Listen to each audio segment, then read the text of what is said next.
Hello and welcome to New Gamers Play. I'm Lord Io, and I'm playing Mega Man X today.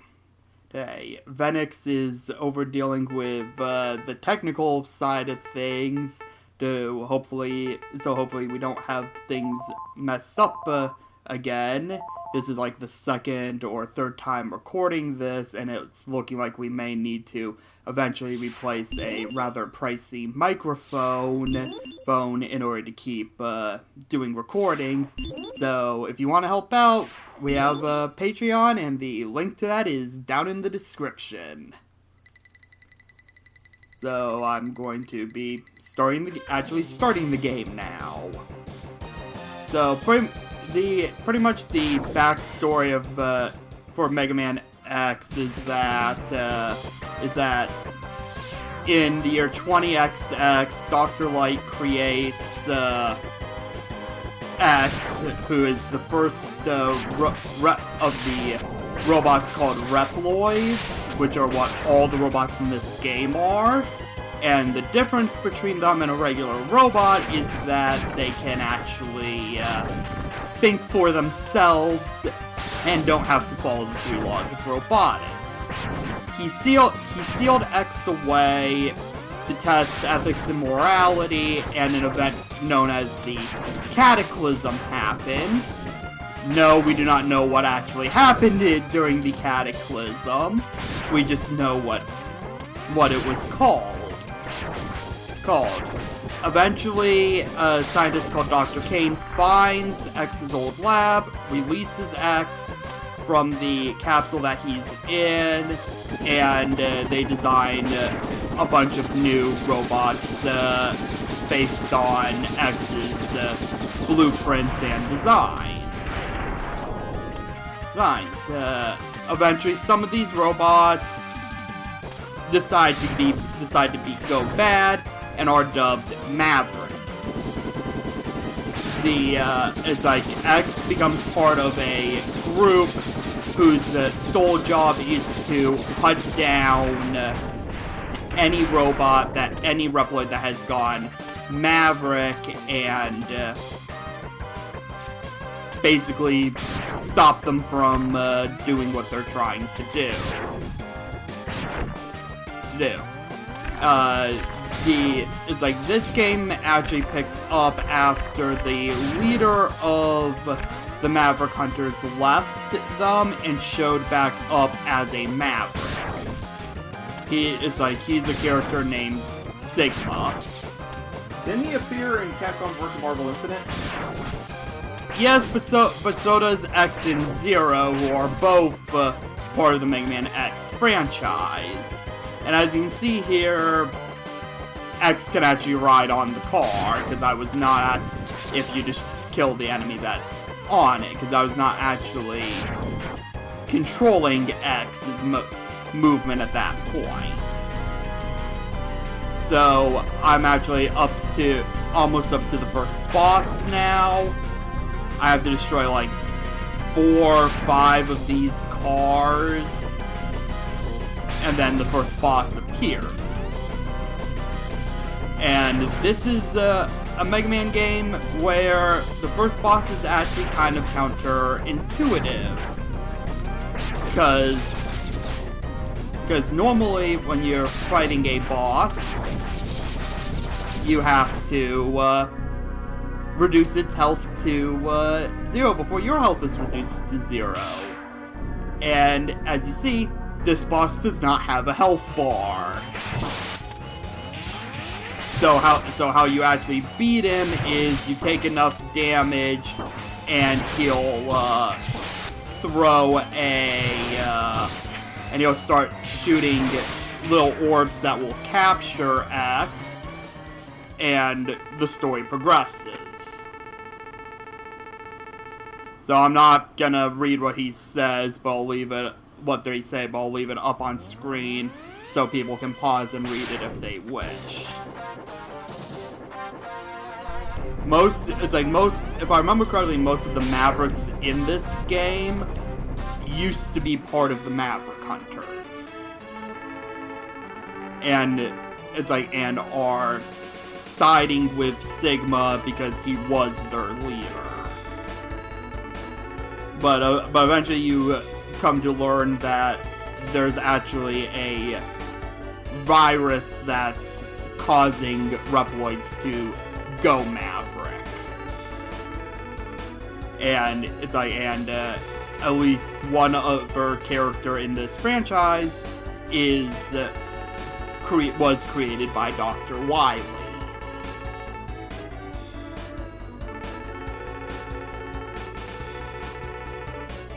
So yeah, Zero is kind of the, at least in the first 3 Mega Man X games, is kind of the Proto-Man of the game, where where he will help you out some.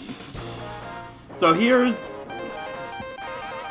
the select screen where you can select your character to fight. I don't know what the normal suggested order is, but I always start with Chill Penguin. Cause my first goal in the thing I'm going to do in this game is I'm going to collect all of the collectibles besides the hidden Hadouken attack. Although the hidden Hadouken attack is actually kind of really good, because if you can land it, it can kill any boss in one hit. Hidden Hadouken attack? Yeah, it's Street Fighter is made by Capcom, Mega Man franchise is made by Capcom. In the first 3 Mega Man X games, there were hidden upgrades that you had to do something special in the game to actually obtain. In Mega Man X1, there is you can obtain Hadouken, and you actually fire it the same way you would fire Hadouken in Street Fighter. You get it by, it's like you end up getting Hadouken by getting 100% of the collectibles in the game, and then you find a capsule like this one in front of me. I'll show where the capsule is located and talk more about how to actually obtain the capsule once I'm in the stage that capsule appears in. But other than these capsules, which will improve improve X's capability by upgrading his armor. So like these ones, if you didn't read what Dr. Light was saying, let you dash, and you can actually do if you time things right, do a dash jump to get extra distance. But basically, it's like, so other than that, every stage has a red heart collectible, which will actually increase X's health bar. And 4 of the stages contain energy tanks, which you can fill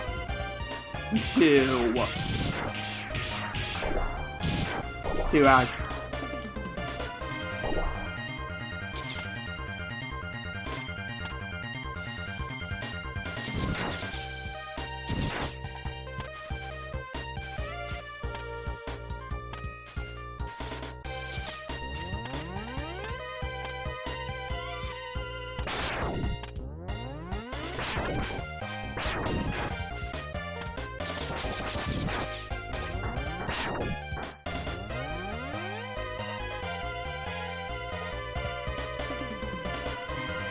Alright, so you can't actually destroy those igloos until you collect until you get the weapon from Flame Mammoth, which is also Chill Penguin's weakness,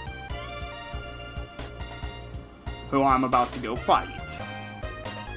But Chill Penguin is by far one of the easiest bosses to actually fight.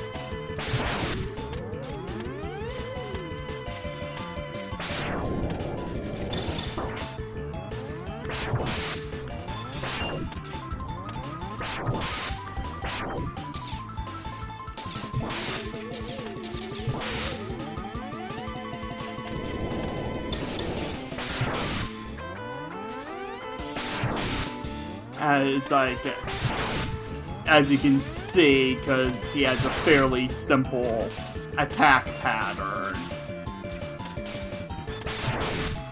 So,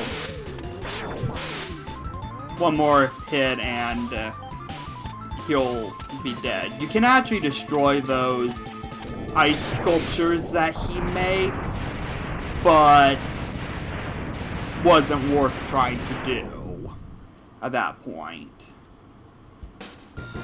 Also, I'll hopefully be able to show off what people refer to as the Spark Mandrill syndrome. You might want to restate the igloo thing in case the audio didn't cut out on that part. Alright, it's like I mentioned stuff about collecting the heart container from an igloo in Chill Penguin's stage. I'll be going back into it after I defeat this boss here, which is Flame Mammoth. But and I'll show where the heart container is at that point.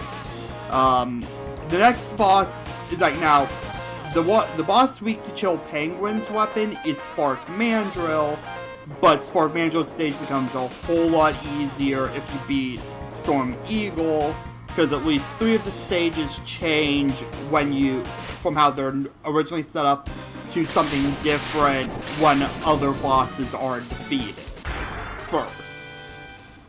So Flame Mammoth has lava normally in his stage, but it becomes ice if you defeat Chill Penguin. Spark Mandrill has electricity stuff in the power plant that turns off if you beat Storm Eagle first. Now, I kind of screwed up on that. Hopefully I won't on my next attempt. But in order to get the heart collectible for this stage, you need to, at the top of this, do a dash jump off and land on that green platform up there. Unfortunately, I did not get. So I'll be able to get it. It's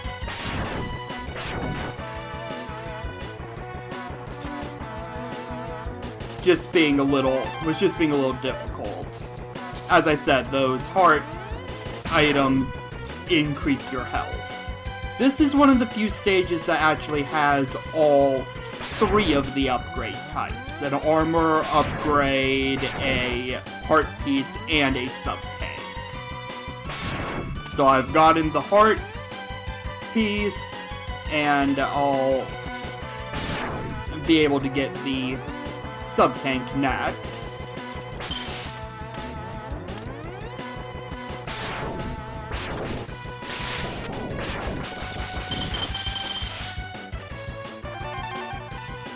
Which unlike previous Mega Man games, these sub-tanks you actually have to, once you're at full health, you collect, if you collect other health items, they will start filling up the sub-tank, and then at any point that it has energy in it, you can use it to refill some of your health, if you wish.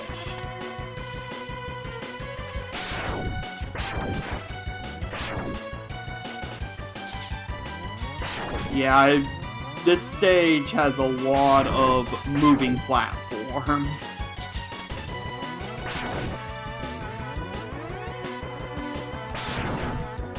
which I kind of find a little amusing that this is the air-themed boss, and all these moving platforms and stuff are supposedly at an airport.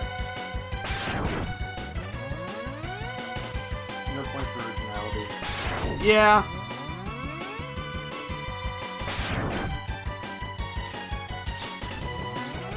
Now, if I Tanks explode if you shoot. those tanks, you'll see that with a group of tanks I'm going to be going at. Normally those tanks explode if you have Flame Mammoth's weapon. But like this set, I know you can destroy with your Buster Gun, because here's the armor upgrade.